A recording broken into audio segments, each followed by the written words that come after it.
السلام علیکم ورحمۃ اللہ وبرکاتہ۔ وعلیکم السلام ورحمۃ اللہ وبرکاتہ۔ کیا حال ہے آپ کا؟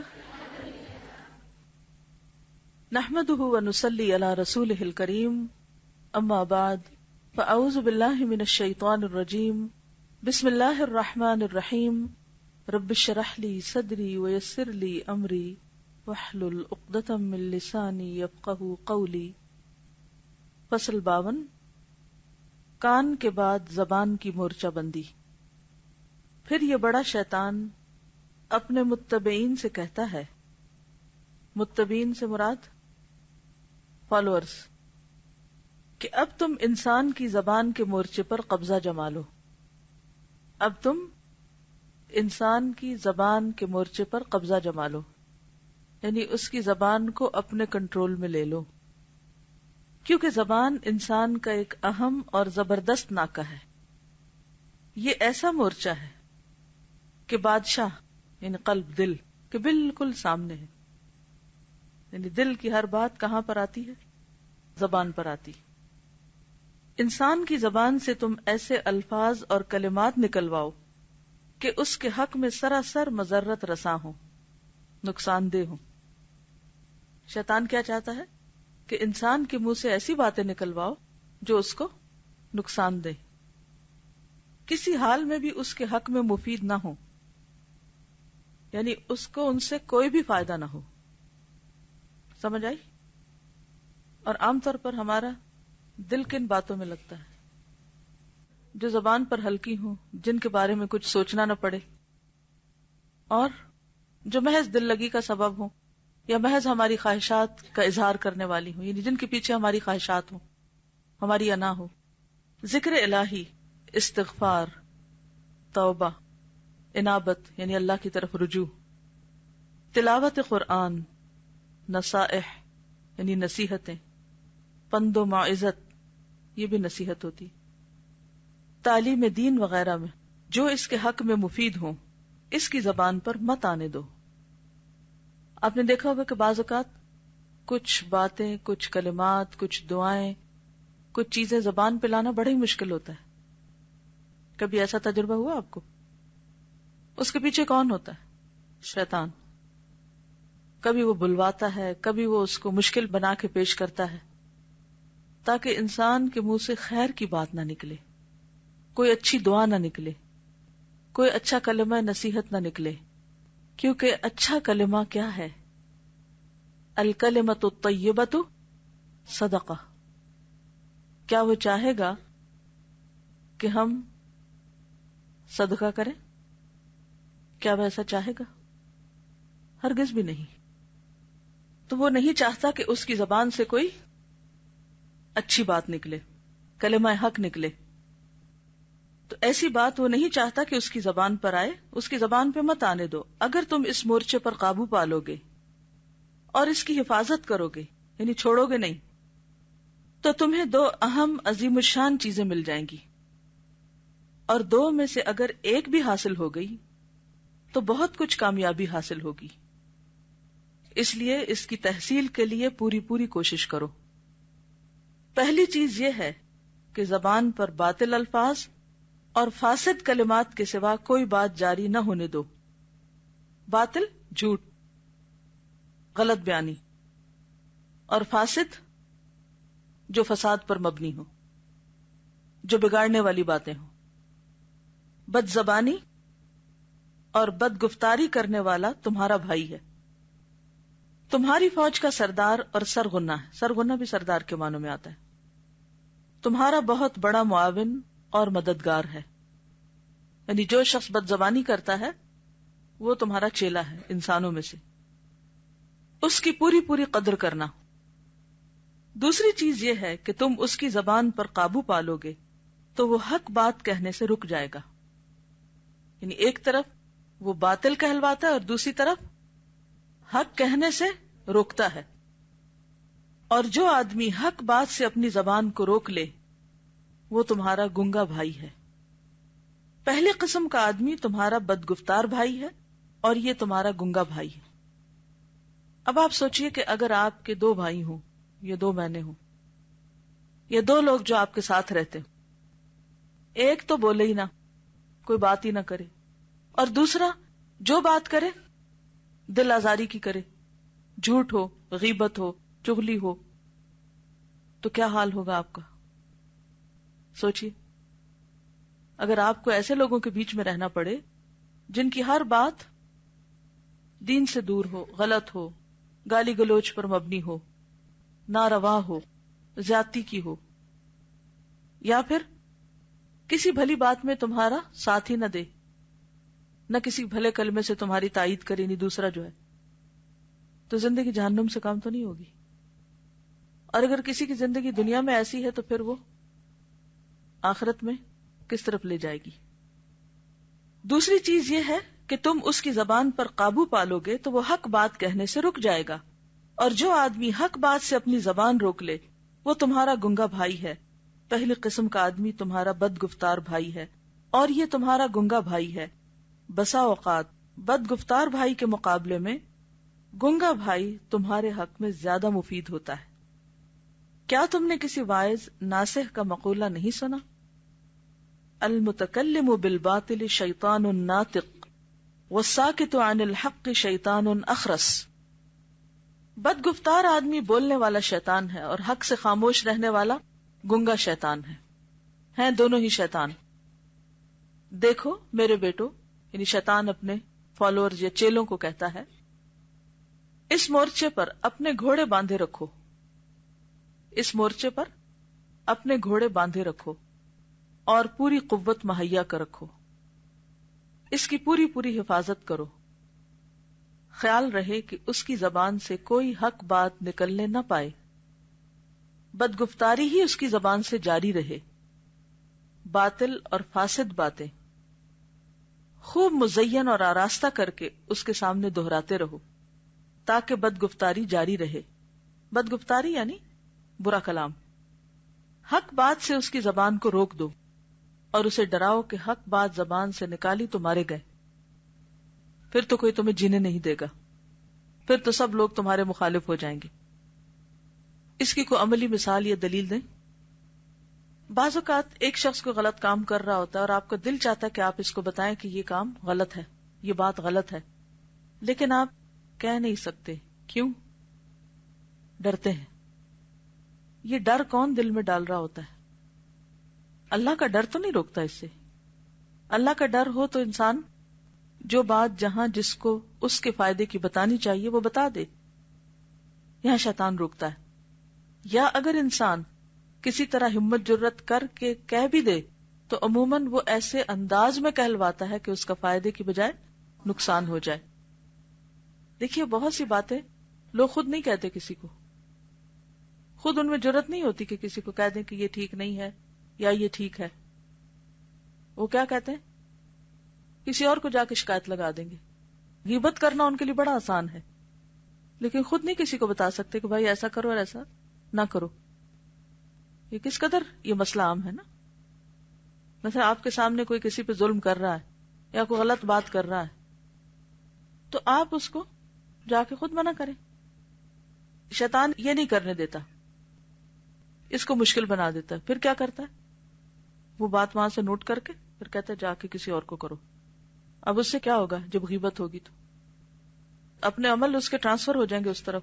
یہ بالکل ایسے ہی ہے کہ جیسے آپ کے بینک کا کریڈٹ کارڈ کوئی اور استعمال کر لے، کیا چھوڑے گا اس میں؟ اور مسئلہ وہی رہے گا، کبھی بھی ختم نہیں ہوگا.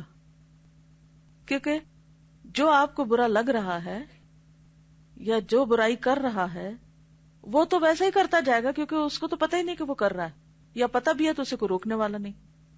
بہت سی برائیاں کیوں عام ہوتی؟ کیونکہ کوئی روک ہی نہیں ہوتی.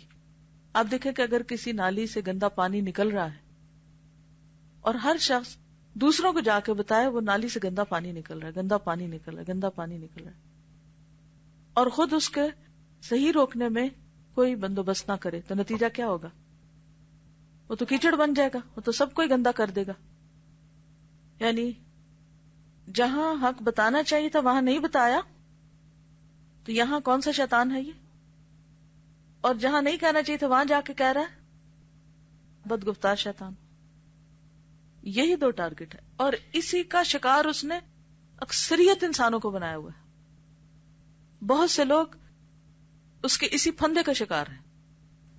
دیکھیں اتنی سی بات ہے نا، انہیں کہ بات صرف اتنی سی ہے، لیکن چونکہ وہ ہم ڈر رہے ہوتے ہیں نا کہ اگر ہم نے کہہ دیا تو پتہ نہیں کیا ہو جائے گا. اور بہت سے مقامات پر ہم ایسے ہی کرتے ہیں. اصل میں وجہ پتہ کیا ہوتی ہے ہم کیوں ڈرتے ہیں حق بات کہنے سے؟ کیونکہ ہمارے دل میں دوسروں کی نفرت ہوتی ہے. اچھا جب انسانوں کی نفرت ہوتی ہے تو پھر ہمیں خود ہی ڈر لگ جاتا ہے کہ اگر ہم نے کیا تو پھر پتہ نہیں کیا ہو جائے گا. لیکن اگر ہمارے دلوں میں انسانوں کی خیر خواہی ہو، جب کسی کے لیے انسان کے دل میں درد ہوتا ہے تو پھر تو انسان چپ رہ ہی نہیں سکتا، وہی بتاتا ہے، اسی کو بتاتا ہے. جی آپ فرمائیے. جی ہاں بالکل. ایک اور چیز یہ کہ جب کوئی ہمیں غلط کام کرنے کو کہتا ہے تو ہم یہ بھی نہیں کہہ سکتے کہ یہ غلط ہے مجھے نہیں کرنا. یہ کہتے ہیں کہ ہمارے آس پاس ہر وقت کچھ نہ کچھ غلط ہو رہا ہوتا ہے. اصل میں فتنہ فساد ہو ہی اتنا زیادہ گیا ہے نا کہ برائی جو ہے وہ زیادہ ہو گئی ہے بنسبت اچھائی کے، تو پھر ہر وقت کسی کو کچھ کہنا جو ہے وہ مشکل ہوتا ہے. تو اس میں آپ دیکھیے کہ کسی وقت تو آپ کہیں گے اور کسی وقت اپنے رویے سے بتائیں گے اور کسی وقت خاموشی بھی اختیار کریں گے تاکہ مناسب موقع پا کر آپ کہیں.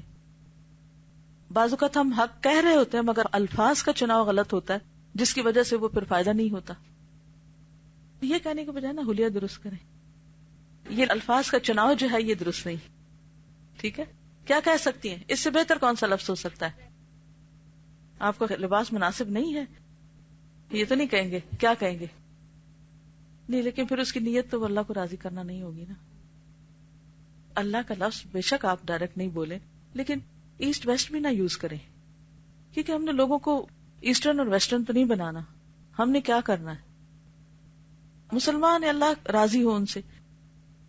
زیادہ پیاری لگیں گی تو پھر تو نیت پھر خراب اور کر دی. ایک اس سے نکال کے دوسرے میں لاٹ ڈالا. ہاں بے پردگی ہو رہی ہے، یہ بھی بہت سخت ہے. تھوڑا سا اپنے کپڑے صحیح کر لیں. اور کیا کہہ سکتے ہیں؟ گڈ گڈ ماشاء اللہ، آپ میری سسٹر کی طرح ہیں. مجھے اچھا نہیں لگ رہا کہ مرد آپ کو ایسے دیکھیں. یہ جو لفظ ہے نا پہلے، آپ میری سسٹر کی طرح ہیں یا یو آر مائی سسٹر، اس سے کیا ہوگا؟ اپنائیت ہو جائے گی تو اس کا دل نرم ہو جائے گا. پھر آپ بات کریں کہ اگر آپ ایسا کر لیں تو زیادہ اچھا ہوگا. چلیے آپ کا ہوم ورک یہی ہے کہ آپس میں ایک دوسرے سے ڈسکس کیجئے. اچھا ایک دوسرے کو کہنا شروع کریں، پھر دیکھیں گے کیا ہوتا ہے. ٹھیک ہے، کل ایک ایک کام سب نے کر کے آنا ہے اور پھر بتانا ہے اس کا نتیجہ کیا نکلا اور آپ صحیح تھے یا غلط تھے. ٹھیک ہے، فائدہ ہوا یا نقصان ہوا، ایک ایک حق بات کہہ کے آنی ہے سب نے. ٹھیک ہے انشاءاللہ. مثلاً آپ کسی گھر کی مجلس میں بیٹھے ہوئے یا کسی بھی مجلس میں بیٹھے ہوئے تو کوئی ایسی چیز آپ کو نظر آتی ہے جو ٹھیک نہیں، تو کیا کرنا چاہیے؟ آپ کو فوراً پوائنٹ آؤٹ کرنا چاہیے، اشارے کرنے شروع کر دینے چاہیے یا کان میں بات شروع کر دینی چاہیے. مجلس کے بیچ میں کان میں بات کرنا جائز ہے یا ناجائز؟ اس سے کیا نقصان ہوگا؟ دوسرے لوگ آپ پر ٹرسٹ نہیں کریں گے کہ پتہ نہیں ہم سے کیا چھپا رہا ہے. تو کبھی بھی یہ غلطی نہ کریں. بہت سے لوگ یہاں سے دوسروں کو اپنا دشمن بنا لیتے ہیں کیونکہ قرآن میں اس چیز سے منع کیا گیا ہے. کبھی بھی مجلس میں سرگوشی نہ کریں آپس میں. پھر یہ کہ کسی تیسرے کے خلاف بات نہ کریں. اس سے کیا ہوگا کہ جس کے خلاف آپ کر رہے ہیں وہ پہلے سے کانشیس ہو جائے گا کیونکہ اس کے دل میں بھی شیطان ڈال دے کہ دیکھیے تمہاری بات کر رہے ہیں. بعض اوقات آپ اس کی نہیں بھی کر رہے تھے تب بھی وہ جا کے ڈال دیتا ہے کہ تمہاری بات ہو رہی اور پہلے سے وہ اس کو غصہ چڑھا دیتا ہے. تو وہ کہتا ہے کہ میرے پیارے بیٹو خوب سمجھ لو کہ زبان ہی کے مورچے سے میں نے اولاد آدم کو ہلاک کیا ہے.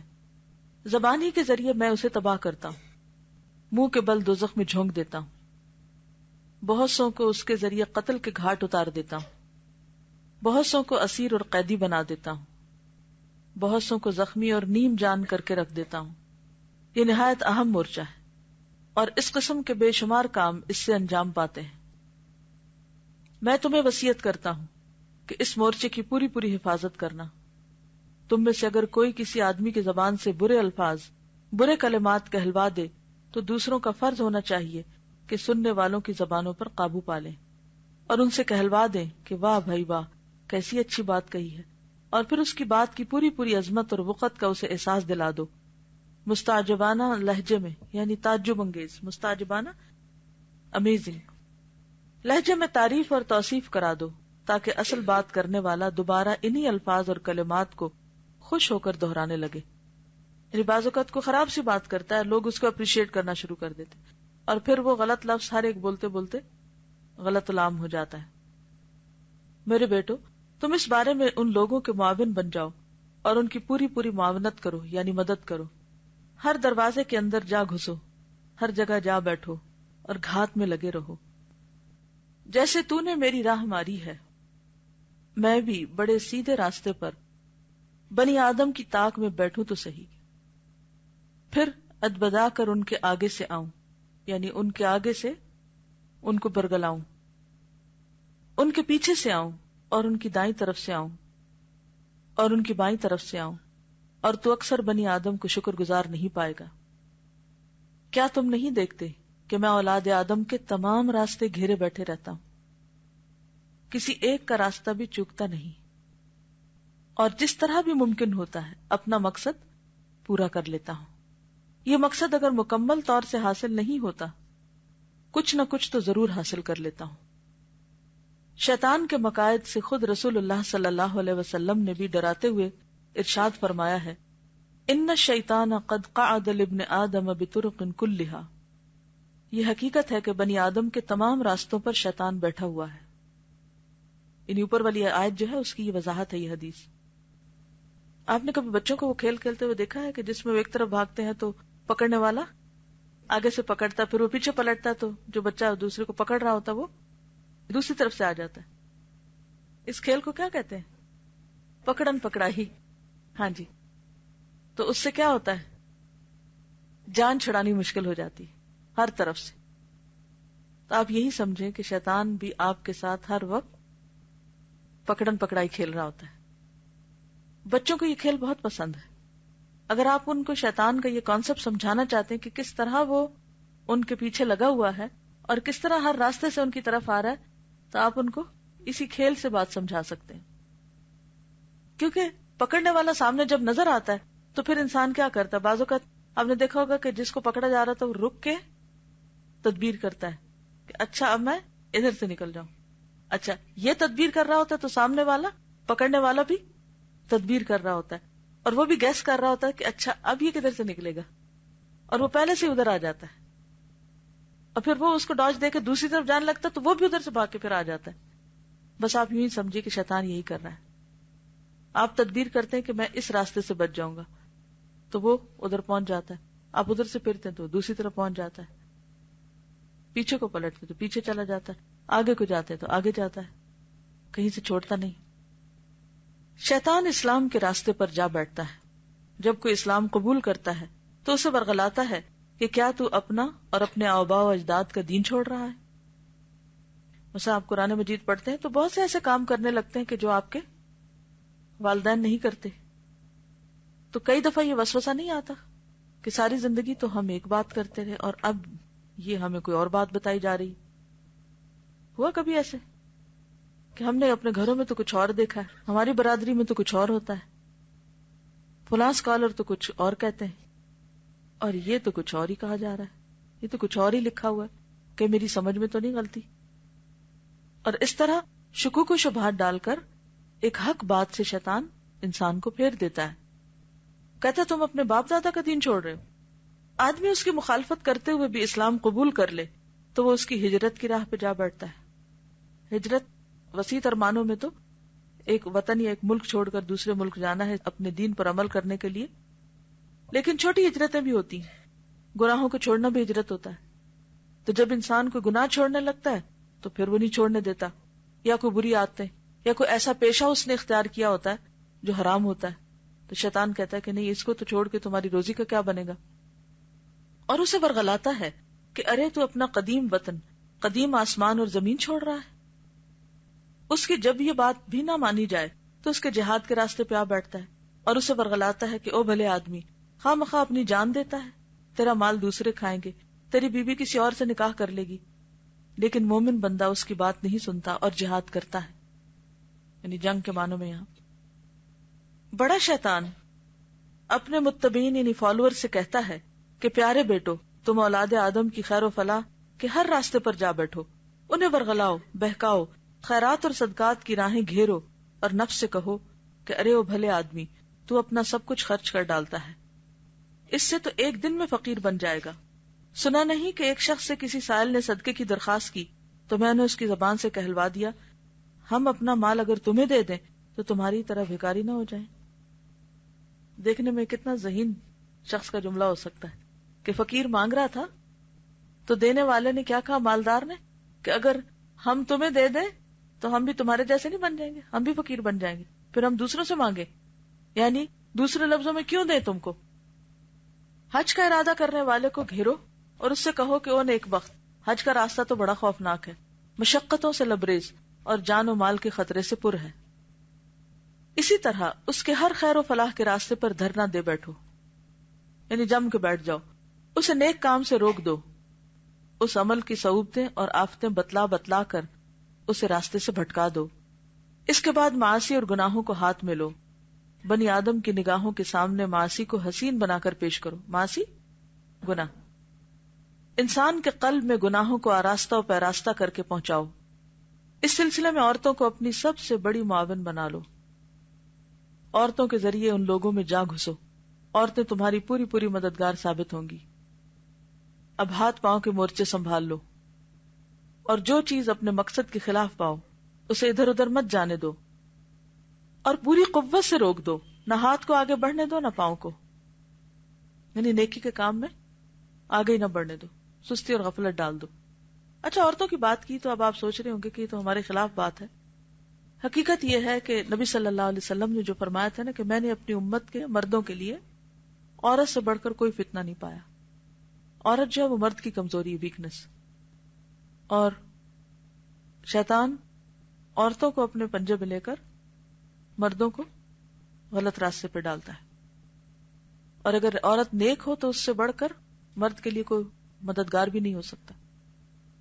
میرے بیٹو، اچھی طرح سمجھ لو کہ ان تمام مورچوں میں تمہارا سب سے بڑا معین نفس امارہ ہے۔ معین مانا مددگار، نفس امارہ ہے۔ تم اسے اپنا بناؤ، اس سے رشتہ جوڑو اور اس کے ذریعے اپنے مقاصد پورے کرو۔ تم اس کی پشت پناہی کرو اور اسے اپنا پشت پناہ بنا لو۔ پشت پناہی، مددگار بنو، یعنی اس کی مدد کرو، بیکنگ کرو۔ اس کے ساتھ رہ کر نفس مطمئنہ سے جنگ کرو اور اسے توڑ دو، شکست دے کر اس کی ساری طاقتیں ختم کر دو، اور پوری کامیابی تو تمہیں اس وقت حاصل ہوگی جب تم نفس مطمئنہ کا اصل مادہ ہی ختم کر دو گے، یعنی بے حس کر دو گے انسان کو۔ پھر نفس امارہ قوی تر ہو جائے گا، مضبوط ہو جائے گا، اور نفس امارہ کے تمام آوان و انصار تمہارے اتباع کرنے لگے گے۔ نفس امارہ سے مراد جو برے کاموں کا حکم دیتا ہے۔ اس وقت تم قلب اور قلب کے قلعے میں جا گھسو، اسے گرفتار کر لو اور تخت مملکت سے معزول کر کے نفس امارہ کو اس کی جگہ بٹھا دو۔ اب نفس امارہ وہی حکم جاری کرے گا جو تم چاہو گے، تمہارے خلاف کبھی کوئی اقدام نہیں کرے گا، بلکہ تمہارے اشاروں پر دوڑتا رہے گا۔ یعنی تم کس کو قابو کر لو؟ انسان کے نفس کو۔ جب نفس تمہارے قابو آ جائے گا تو پھر تو تمہارا کام آسان ہو جائے گا، پھر وہی تمہاری جگہ کام کرے گا۔ اگر تم محسوس کرو کہ قلب اپنی مملکت کی بازیابی کے لیے جنگ کرنا چاہتا ہے، یعنی دل جو ہے وہ مانتا نہیں ہے اور تم سے جنگ کرتا ہے، تو تم اس کے خطرات سے محفوظ رہنا چاہتے ہو، تو قلب اور نفس کے درمیان عقد نکاح باندھ دو، یعنی جیسے شادی کرتے ہیں اس طرح دونوں کو بالکل آپس میں راضی کر لو۔ نفس کو زینت و جمال سے پوری طرح آراستہ کرو اور بہتر سے بہتر دلہن کی صورت میں اس کے سامنے پیش کرو، یعنی دل کے سامنے۔ اسے کہو کہ ذرا وصل اور وصال کی شیرینی تو چکھ لو، عروس نو کی ہم آغوشی کا مزہ تو دیکھ لو۔ عروس نو یعنی نئی دلہن۔ جنگ کا مزہ تو خوب چکھ لیا، زخم کھائے، لڑائی کی تلخیاں بھی چکھ چکے، اب صلح و سلامتی کی لذتیں بھی تو دیکھ لو۔ صلح و جنگ کی لذتوں کا موازنہ کرو کہ کون سی چیز بہتر ہے، جنگ ختم کرو، جنگ کا اسلحہ زمین پر ڈال دو۔ ارے بھائی، یہ تو زمانے کی گردش ہے، جنگ تو اس وقت ختم ہوگی جب مریں گے اور تمہاری طاقتیں جواب دے دیں گی۔ تم ہمیشہ جنگ جاری نہیں رکھ سکتے، پھر ابھی سے جنگ ختم کر کے چین کی زندگی کیوں نہ گزارو؟ یعنی باہم جھگڑنے کی کیا ضرورت ہے؟ یعنی یہ جنگ کس کے ساتھ ہے؟ اس کی دل اور نفس کے بیچ میں۔ اے میرے بیٹو، تمہیں اپنی جنگ جاری رکھنے کے لیے دو قسم کی فوجیں درکار ہیں. یہ دو قسم کی فوجیں اگر تمہارے پاس ہیں تو تم کبھی کسی حال میں بھی مغلوب نہیں ہو سکتے. پہلی فوج غفلت کا لشکر ہے. یہ جو پہلے جنگ کی بات ہوئی نا، وہ یہ ہے کہ یہ جو نفس لوامہ ہوتا ہے نا، انسان کو ملامت کرتا ہے کہ تم نے اچھا نہیں کیا، یہ کام غلط کیا، یہ بات غلط کی. پھر جب انسان بار بار اپنے آپ کو ٹوکتا ہے کیونکہ ہر وقت شیطان تو پیچھے لگا ہوا ہے، تو پھر انسان فرسٹریٹ ہو جاتا ہے. کبھی آپ نے یہ لفظ سنا، یہ بولا کہ میرے اندر بہت کشمکش ہے، ایک جنگ چلی ہوئی ہے. وہ کس چیز کی ہوتی ہے؟ نفس لوامہ اور نفس امارہ کی. نفس امارہ اپنی مرضی کرنا چاہتا ہے، لوامہ اس کو ملامت کرتا ہے کہ نہیں یہ ٹھیک نہیں. پھر نتیجہ کیا ہوتا ہے؟ دونوں میں سے ایک غالب آ جاتا ہے نا. پھر انسان کہتا ہے کہ اس سے زیادہ میں اپنے آپ سے نہیں لڑ سکتی، بہت ہو چکا، اب مجبوری ہے، اور کوئی نہ کوئی تعویل کر کے انسان غلط کام کرنے لگ جاتا ہے. لیکن یہ کب ہوتا ہے، کب ممکن ہے؟ شیطان نے اس کا کیا راستہ ڈھونڈا ہوا؟ کیا کرو؟ غفلت کا لشکر، غافل کر دو، اس کو بے حس کر دو. بیٹو، اولاد آدم کو اللہ اور آخرت سے غافل کر دو، اللہ اور آخرت سے غافل کر دو، آخرت کی پکڑ کی فکر ہی بلا دو. ہر ممکن طریقے سے ان کے قلوب کو غفلت اور بے خبری کی دلدل میں پھنسا دو. تمہیں اپنا مقصد پورا کرنے کے لیے اس سے بہتر کوئی چیز نہیں مل سکتی.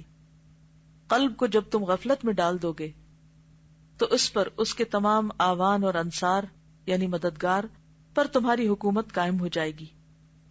دوسری فوج شہوات و خواہشات کا لشکر ہے. ایک طرف غفلت، دوسری طرف شہوت، خواہشات. انسان اور انسان کے قلوب اور نگاہوں میں شہوات اور خواہشات کو پوری زینت اور آراستگی کے ساتھ پہنچاؤ، یعنی دل کو خواہشات سے بھر دو. میرے پیارے بیٹو، ان ہر دو لشکروں کے ساتھ ان پر حملے کیا کرو. بنی آدم پر غالب آنے کے لیے ان دو لشکروں سے بہتر تمہیں کوئی لشکر نہیں مل سکتا. شہوات اور خواہشات کے ذریعے انہیں غفلت میں ڈال دو اور غفلت کے ذریعے شہوات اور خواہشات میں الجھا دو. دو غافل انسانوں کو ایک جگہ اکٹھا کرو اور اپنے ساتھ لے لو. ان دو غافل انسانوں کے ساتھ ایک ذاکر انسان کو بھی شامل کر لو. یہ تو بالکل ظاہر ہے کہ ایک ذاکر 5 مخالف افراد پہ غلبہ نہیں پا سکتا. 2 غافل آدمی ہوں گے، ان کے ہمراہ ان کے 2 شیطان اور ایک ذاکر کا شیطان. بتلاؤ ایک ذاکر ان 5 کے مقابلے میں کیوں کر غالب آئے گا؟ ذاکر سے مراد ذکر کرنے والا، نصیحت کرنے والا. اور پھر اگر تم دیکھو کہ کوئی گروہ ذکر الہی میں مشغول اور اللہ کے اوامر و نواہی اور دین و ملت کے مذاکرے میں مصروف ہے، اور تم میں اگر طاقت نہیں کہ اس گروہ کو منتشر اور پراگندہ کر سکو، یعنی ان سب کو یہاں سے بھگا دو، تو تم انہی لوگوں میں سے چند اوباشوں کو اپنے ساتھ لے لو اور پوری طرح انہیں گمراہ کر کے اس گروہ کے خلاف چھوڑ دو اور کہہ دو کہ جاؤ ان کے اندر تشویش اور پراگندگی پھیلاؤ اور شور و شغب سے انہیں وحشت زدہ کر دو. کیا مطلب؟ شیطان اکیلے اکیلے تو نبٹ لیتا پھر بھی لوگوں سے، لیکن جب لوگ اکٹھے ہوتے ہیں نا، مل کے اللہ کا ذکر کرتے ہیں، دیکھیں نا یہ کیا کہہ رہے ہیں. دیکھو کہ لوگ ذکر الہی میں مشغول ہیں، اللہ کے اوامر و نواہی، امر بالمعروف کرتے ہیں، نہی عن المنکر کرتے ہیں، اور دین اور ملت کے مذاکرے یعنی سیکھنے سکھانے میں مصروف ہیں، اور تم کسی طرح ان پہ قابو نہیں پا سک رہے، تو کیا کرو؟ انہی میں سے چند ایک کو اپنا نوالا بنا لو، ان میں سے چند ایک کو اپنا ساتھی بنا لو. پھر کیا کرو؟ ان کے ذریعے ساروں کے اندر بے چینی پیدا کر دو. یعنی پہلے چند ایک کو گمراہ کر لو، غفلت یا خواہشات کے ذریعے اپنا بنا لو، اور پھر اس گروہ کے خلاف انہی سے کام لو، یعنی آپس میں انہی کو لڑا دو. نتیجہ کیا ہوگا؟ بددلی پھیل جائے گی اور جو کام ہو رہا ہے وہ رک جائے گا. اللہ کی یاد کی بجائے کیا چیزیں آ جائیں گی؟ جی، لڑائی جھگڑے فساد کی باتیں، دلوں کو توڑنے دکھانے والی باتیں، کیونکہ یہ تو شیطان کا کھلا کھلا ٹارگٹ ہوتا ہے نا. کیونکہ شیطان کی بھی فوجیں ہیں نا، اور ایسے لوگ جو مل کے دین پڑھتے ہیں، پڑھاتے ہیں، سیکھتے ہیں، سکھاتے ہیں، کوئی بھی دین کی خدمت اکٹھے مل کے کرتے ہیں، وہ کیا ہے؟ حزب الرحمان. اور دوسری طرف کیا؟ حزب الشیطان. یعنی ایک شیطان کی فوج ہے، ایک رحمان کی فوج ہے. اب جب کوئی جنگ ہوتی ہے تو پھر کیا طریقے اختیار کیے جاتے ہیں؟ عام طور پر جنگ کب ہارتے ہیں لوگ؟ جب مخالفین کے لوگ خرید لیے جاتے ہیں. جی اندر سے مخالفت پیدا کر دی جاتی ہے آپس میں. مثلا اگر ایک ملک دوسرے ملک پر یعنی ایک فوج یا ایک گروہ دوسرے گروہ پر قابو نہیں پا رہا تو وہ عام طور پہ کیا کرتا ہے؟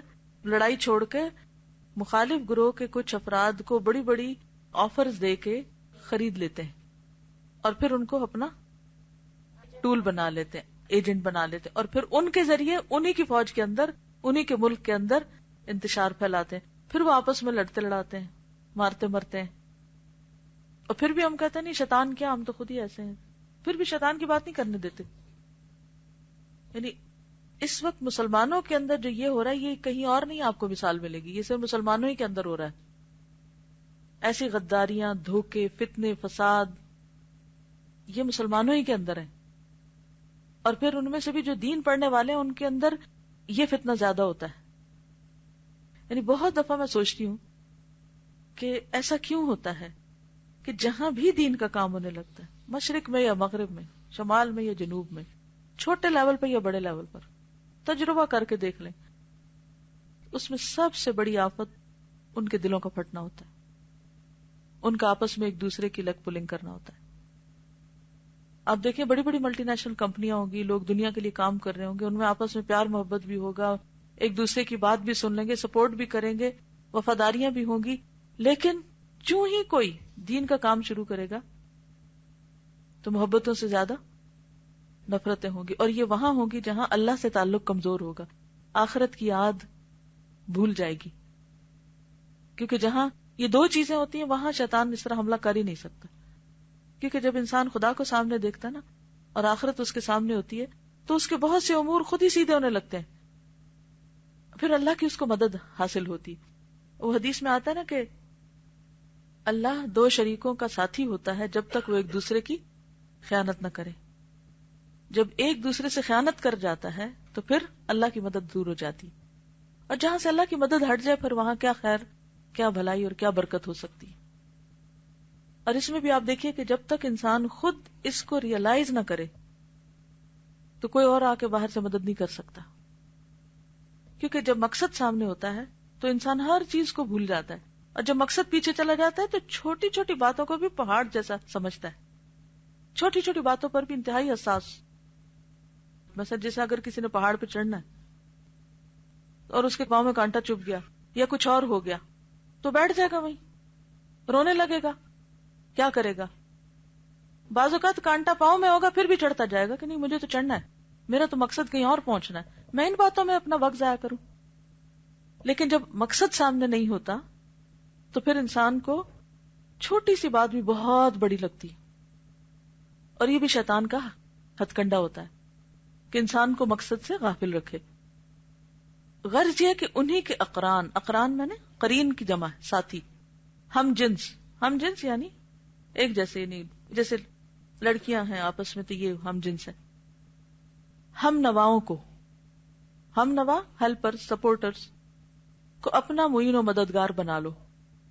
انسان کے اندر اس کے ارادے کی راہ سے گھس جاؤ, ارادہ کمزور کر دو. مثلا آپ یہاں کس کام کے لیے آتے ہیں؟ پڑھنے کے لیے, پڑھانے کے لیے.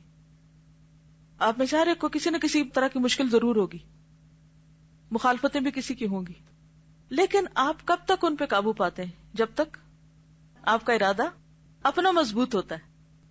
جس دن آپ کا ارادہ کمزور ہو جاتا ہے نا اس دن سارے آپ پہ غالب آ جاتے ہیں, باقی سارے آپ کو دبا لیتے ہیں.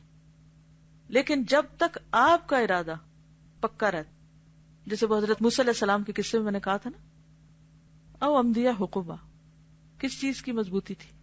ارادے کی. ذوالقرنین میں کس چیز کی مضبوطی تھی؟ ارادے کی. فأتبع سببا, ایک کے بعد ایک مہم پہ اسباب کے اوپر اسباب استعمال کرتا جا رہا ہے. ارادے کی مضبوطی تھی نا. اگر ارادے کی کمزوری ہوتی تو کہتا بس ایک ایکسپیڈیشن میں بہت کامیابی حاصل کر لی, اب اور کیا کرنا. لیکن جس شخص کے سامنے آخرت ہوتی, کیونکہ اس کے سامنے کیا تھا؟ آخرت تھی, اسی لیے اس قوم کو بھی اس نے آخرت کی یاد دلائی. تو آخرت کی کامیابی سامنے تھی, لہذا وہ آرام سے بیٹھا نہیں کہ کچھ اور بھی کام کر لوں تاکہ کل کے لیے کچھ کمائی ہو جائے. میں تو سوچتی ہوں ذوالقرنین کا آنے والی نسلوں تک پہ بڑا احسان ہے. صرف اس نے اس قوم کو ہی نہیں بلکہ ہم سب کے لیے بھی وہ بند باندھ دیا. اگر ذوالقرنین وہ کام نہ کرتے تو معلوم نہیں انسانی آبادیوں کا کیا حال ہوتا. ابھی بھی فتنہ فساد کم نہیں ہے، لیکن پھر تو بالکل ہی امن اور چین اڑ جاتا.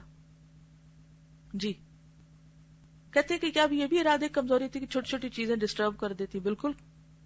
اس کے کوئی چٹ پاس کر رہا ہے موبائل کر، کیوں؟ اس لیے کہ اگر آپ اپنے مقصد میں سنجیدہ ہوں گے تو آپ آئندہ اس جگہ بیٹھیں گے نہیں جہاں آپ کو ڈسٹربنس ہوگی.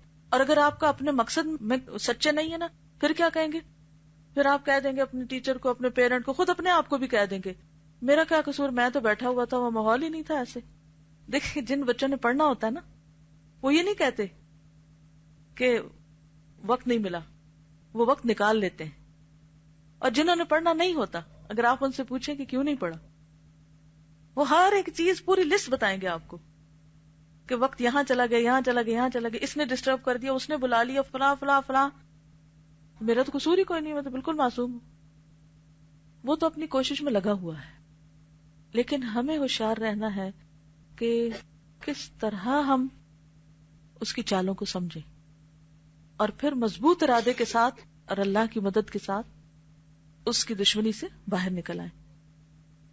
اگر آپ دیکھیں کہ شیطان پھر راستے کون سے اختیار کرتا ہے نا، تو سورۃ الحجرات پڑھ لیں. سب سے پہلے بدگمانی ڈالتا ہے. جب آپ کے دل میں بدگمانی آ گئی تو پھر کیا ہوگا؟ تجسس شروع ہوگا. پھر آپ سو گون لیں گے، اس سے پوچھیں گے اچھا فلاں کہاں گیا تھا، وہاں کون آیا تھا، وہ کہاں سے نکلا تھا، اس نے کیا بات کی تھی، اس سے پوچھ، اس سے پوچھ. ایکسٹرا غیر ضروری آپ انفارمیشن گیدر کریں گے جس کا کوئی فائدہ نہیں، کوئی ضرورت نہیں اس کی، سارا وقت کا ضیاع. اور اس سے بھی کیا ہوگا؟ آپ مقصد سے ہٹ جائیں گے. پھر جو آپ انفارمیشن گیدر کر رہے ہوں گے، کسی کو بتا رہے ہوں گے، سن رہے ہوں گے، یہ سب غیبت ہوگی. پھر آپ کو خوش کرنے کے لیے لوگ جھوٹ بھی بیان کریں گے اور لوگوں پہ الزام تراشی کر دیں گے. اس سے اور فساد فتنہ پھیلے گا. پھر یہ ہے کہ حرمتیں پامال ہوں گی. پھر اس کے بعد شیطان اپنا پورا کام کر جائے گا. اگر آپ دیکھیں تو ہر فساد کے پیچھے غیبت ہوتی ہے، چغل خوری اور غیبت، جس کے ذریعے سے لوگ دوسروں کو فتنے میں مبتلا کرتے ہیں. وہ فاسد کلام آ گیا نا. غرض یہ کہ انہی کے اقران، ہم جنس، ہم نواؤں کو اپنا معین و مددگار بنا لو. انسان کے اندر اس کے ارادے کی راہ سے گھس جاؤ اور شہوات و خواہشات کے ذریعے باغیانہ قوت بڑھا دو. یعنی ان کے اندر سرکشی پیدا کر دو، کوئی بات سننی نہیں، کوئی ماننی نہیں. اور شہوات اور خواہشات کی تحصیل میں اس کی پوری پوری امداد کرو. اللہ تعالیٰ نے جب اولاد آدم کو صبر و ثبات اور باہمی صبر و ثبات کے روابط بڑھانے اور تمہارے خلاف مورچہ بند ہونے کا حکم دیا تو تمہارا یہی فرض ہے کہ اولاد آدم کے خلاف تم بھی صبر و ثبات اور باہمی صبر و ثبات کے روابط قائم کرنے کی کوشش کرو. کیونکہ اللہ تعالیٰ فرمانا وَلَسَرِنَّ الْإِنسَانَ لَفِي خُسْرٍ إِلَّا الَّذِينَ آمَنُوا وَعَمِلُوا الصَّالِحَاتِ وَتَوَاصَوْا بِالْحَقِّ وَتَوَاصَوْا بِالصَّبْرِ. تو کہتا ہے کہ دیکھو انسان حق اور صبر کے ذریعے کیا کرتا ہے؟ بچ جاتا ہے تمہارے فتنوں سے. تو تم بھی کیا کرو؟ تم بھی صبر و ثبات کرو اور پوری قوت سے ان کے مقابلے میں مورچے قائم کرو. شہوات و خواہشات اور غیظ و غضب کے اوقات کا انتظار کرو. ان دو مواقع کو کبھی ہاتھ سے نہ جانے دو. بنی آدم کو اپنا شکار بنانے کے لیے ان دو مواقع سے بہتر کوئی موقع تمہیں نہیں مل سکتا. چونکہ وقت ختم ہو گیا ہے اس لیے میں یہیں پر ختم کرتی ہوں اور انشاءاللہ پھر آگے اس کو چلیں گے. السلام علیکم ورحمۃ اللہ وبرکاتہ.